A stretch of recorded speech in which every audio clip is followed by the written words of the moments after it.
Hello everyone. Welcome to my YNR 24 spoilers. I hope everyone is having a wonderful day.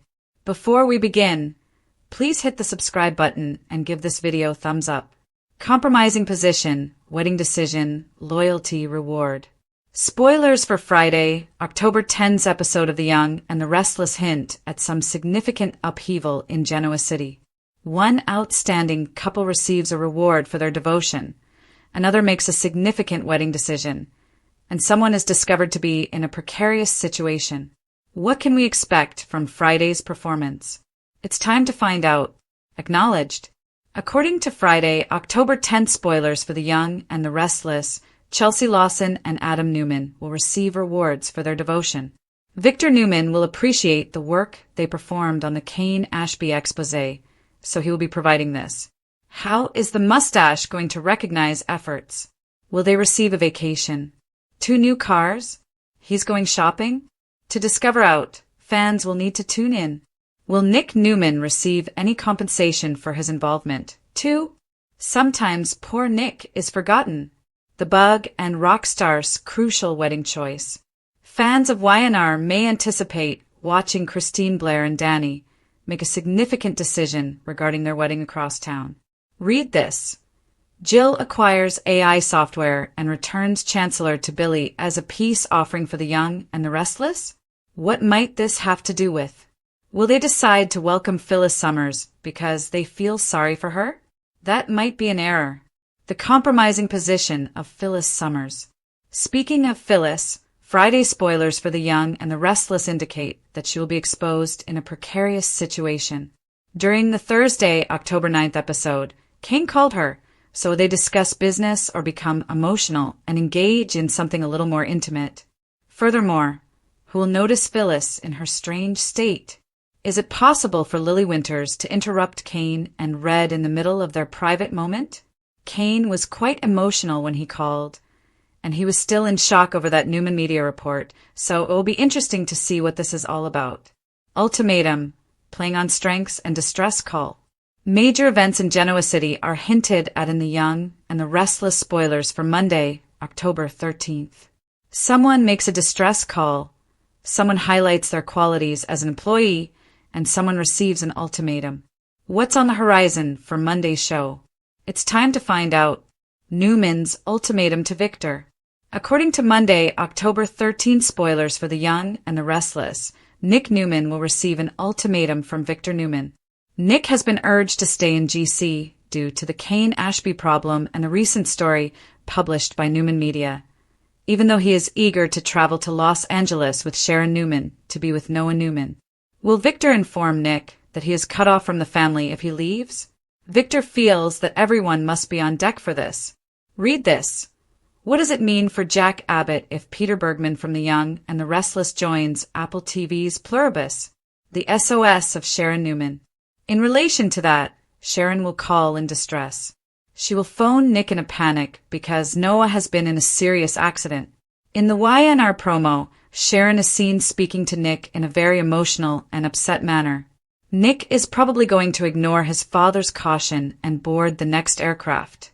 Given that Noah is his son and that he must support Noah and Sharon in this circumstance, what will happen next? And will Noah be all right? The development of Phyllis Summers by Kane Ashby. Lastly, Monday's teasers for The Young and the Restless suggest that Kane will highlight Phyllis Summers' advantages. Phyllis may be a major player in his strategy, therefore he will need to boost her confidence, so she will comply with his wishes. Will Phyllis, however, fall for this trick? She might, particularly if she's boosting her self-esteem. Jill returns the Chancellor as a result of her peace offering to Billy. According to previews for The Young and the Restless, Jill Abbott might make a peace sacrifice to Billy Abbott in an effort to patch things up between them. After his most recent altercation with Lily Winters, Jill wants Kane Ashby to give her his AL software, and spoilers indicate that he might do so. Will Billy receive the program as a peace offering from Jill once she uses it to retrieve Chancellor? Kane Ashby can only be reached by Jill Abbott. The idea that Jill is the only person who can reach Kane has been discussed a lot. Everyone thinks Jill can disarm Kane by removing the AI program from him. Victor Newman anticipates that Jill will take the program from Kane and deliver it to him so that he can use it once more. Jack, meantime, thinks he can persuade Jill to give him the program so he can defeat Victor with it. Suppose Jill chooses to keep it and utilize the program on her own. Victor's scathing article on Kane has already been published, which has further infuriated Lily and the kids. Jill made an unsuccessful attempt to defend Kane. Instead, Kane's life has been completely turned upside down. The only person who appears to accept Kane's account on this one is Jill. Kane Ashby is encouraged by Jill Abbott.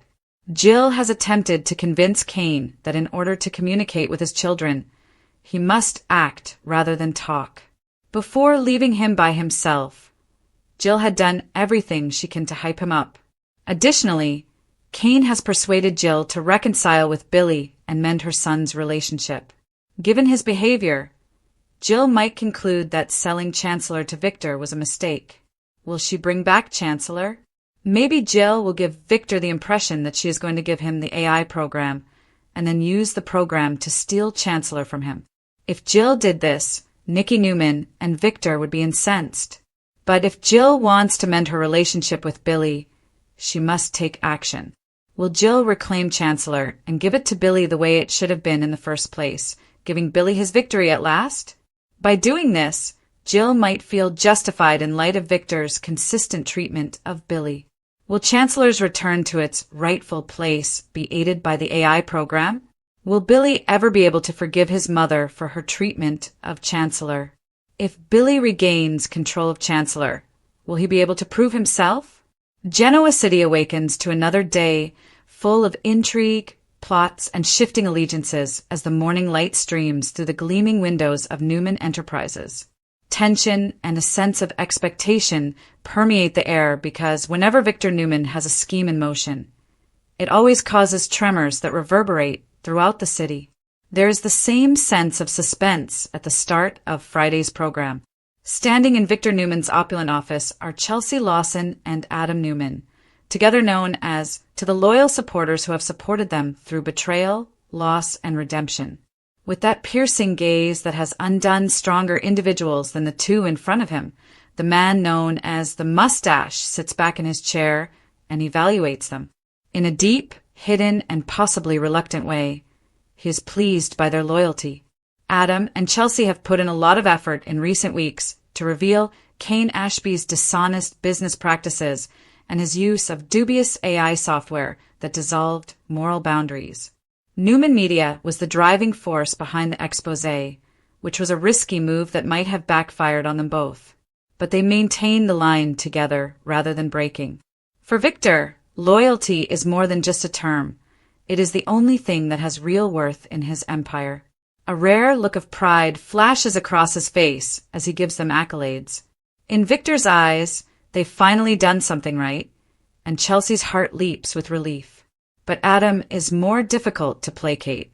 He is aware that his father's admiration is ephemeral and that every compliment is met with a fresh challenge. Victor never rewards devotion in a simple manner. A new division, a lavish vacation, or even a unique business opportunity are some of the incentives he offers. But the true benefit is more psychological. It's a sense of belonging, acceptance, and Adam has spent his entire life pursuing that. Adam's thoughts is racing with suspicion as Chelsea comes across to stroke his arm, reminding him that they are in this together. Is this the start of yet another manipulation, or is it really a reward? In the meantime, it remains to be seen if Nick Newman will receive any recognition for his contribution.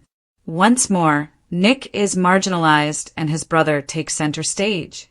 Being the good son who never gets rewarded causes him to suffer, laying the emotional foundation for what will happen the following week. The adored bug and rock star couple, Christine Blair and Danny, are across town making a decision that will change their lives. Heartbreak and nostalgia have accompanied their long and winding journey, with Phyllis Summers ever looming in the background like an enduring ghost. Decades of history, some happy, some painful, have been shared by Christine and Danny, but time has healed old scars. They talk about the wedding that fans have been waiting for as they sit together in the Chancellor Park gazebo on this cool Genoa City afternoon, with sunlight peeking through the trees. The choice they must make is straightforward in wording, but profound in meaning. Should they invite Phyllis? Christine's gut tells her no. Too much chaos, too many memories. Ever the optimist, Danny, however, experiences a twinge of sympathy. Despite her imperfections, he is aware that Phyllis is lonely. He questions whether excluding her will cause her to make worse choices. Torn between empathy and her moral compass, Christine frowns. Perhaps it's time to move on, Danny advises softly. We can't heal the past if we keep punishing it. Christine is aware that forgiveness isn't guaranteed and that Phyllis doesn't take rejection well. She is unaware that Phyllis is currently entering a whole new tempest that has the potential to undo any shaky gains she has achieved. Phyllis Summers's worst enemy has always been herself. She is intelligent, resourceful, and extremely sensitive, and she has made it her mission to destroy herself whenever there is a chance for improvement. Something softened inside her when Kane Ashby contacted her the night before, his voice rough with desperation. Tall, scarred, and sulky, Kane reminded her of her own suffering. She went to him with the idea of discussing business, but feelings have a way of changing plans. The air crackles with unresolved tension in his hotel suite. Kane, overcome with remorse and rage, rants about the piece published by Newman Media and how it ruined his remaining credibility.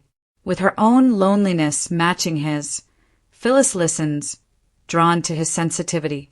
One revelation leads to another, and soon they find themselves in an unplanned moment. A kiss that starts out as consoling but quickly turns into something dangerous. The door opens as the tension in the room builds. Stunned, Lily Winters stands there. When she sees Phyllis, the woman she once stood up for, entangled with her ex-husband, the treachery slashes through her like a blade. Lily's face is displaying a mix of anger and grief. As Phyllis fumbles for words that won't come, Kane withdraws, embarrassment rushing through him. 3 lives break apart in a second.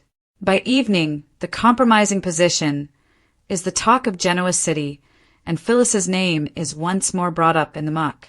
But Kane's quiet may have been more agonizing than Lily's anger.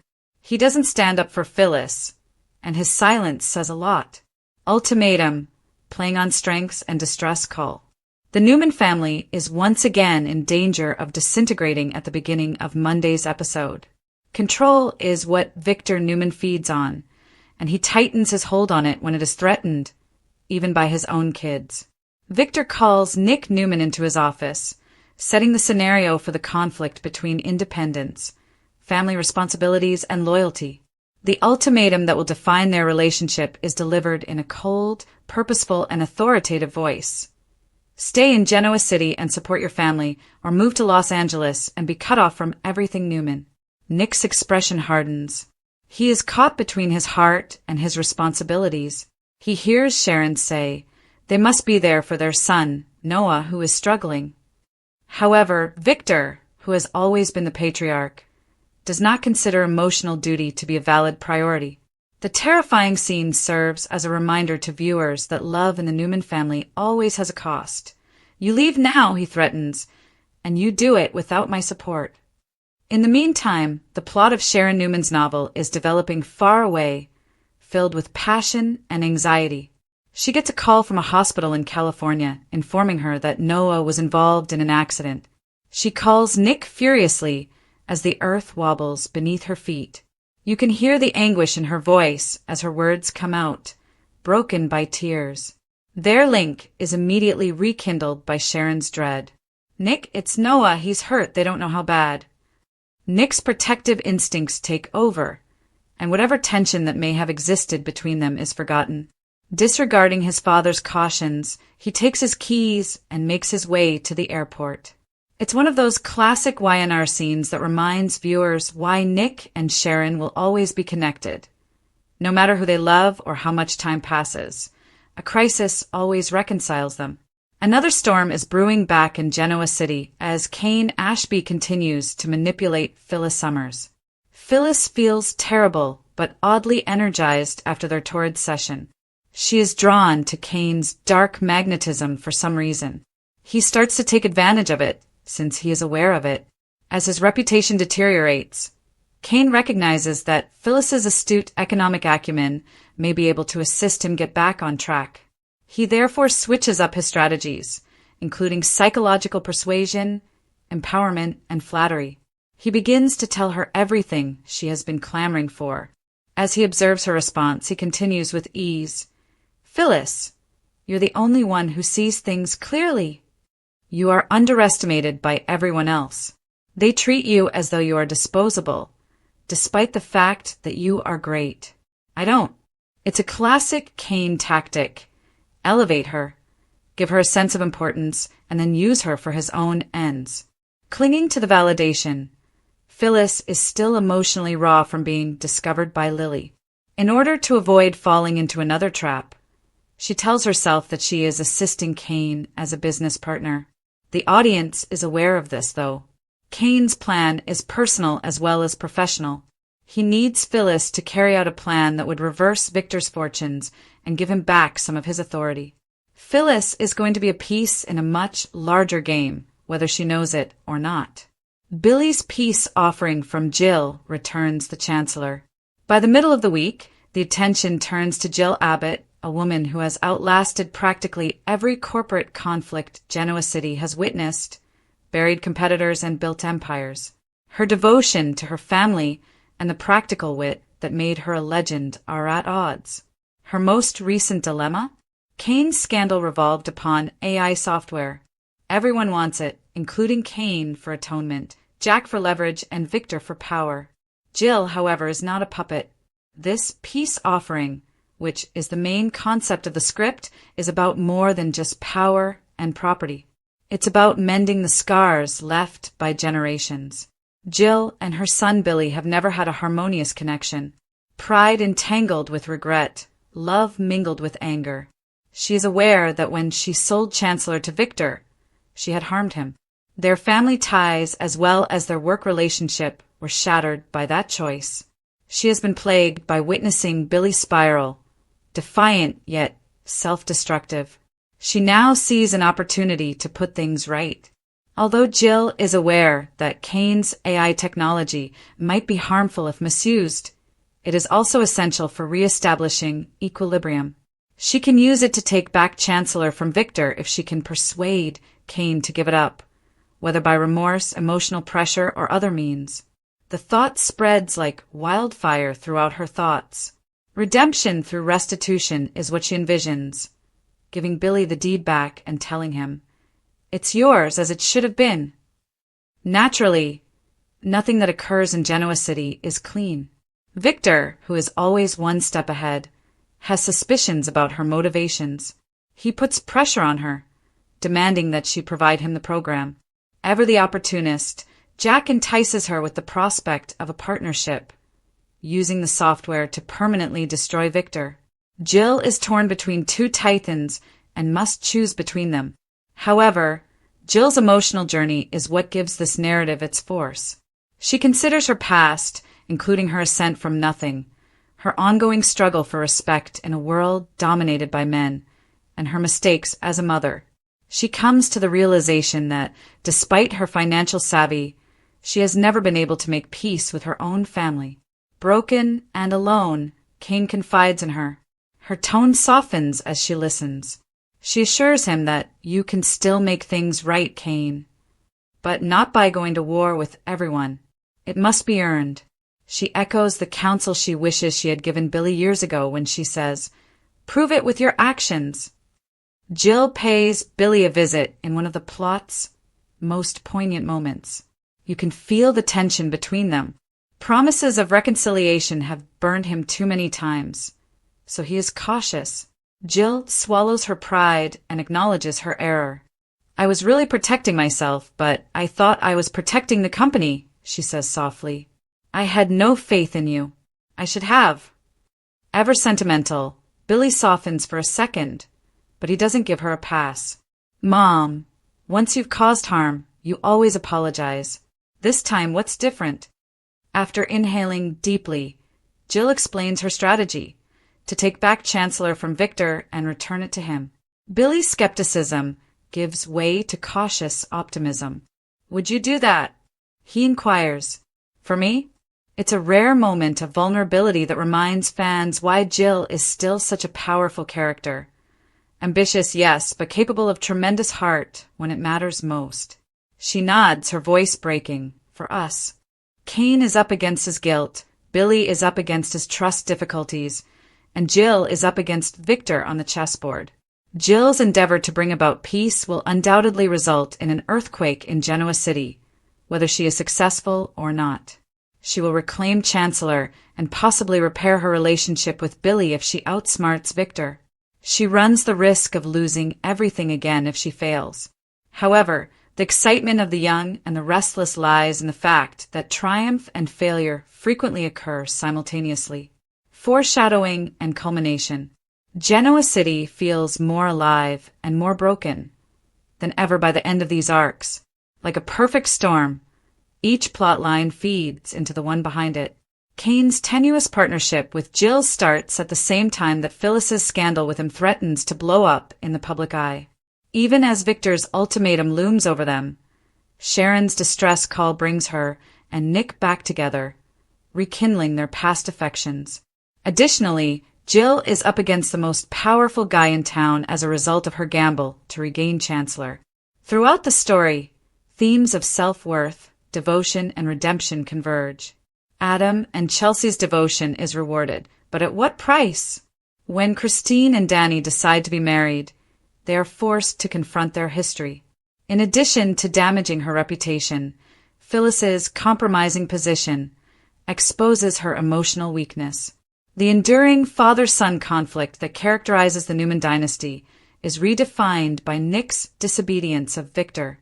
Additionally, Jill's peace offering becomes into a healing gesture that spans generations rather than merely being a commercial decision.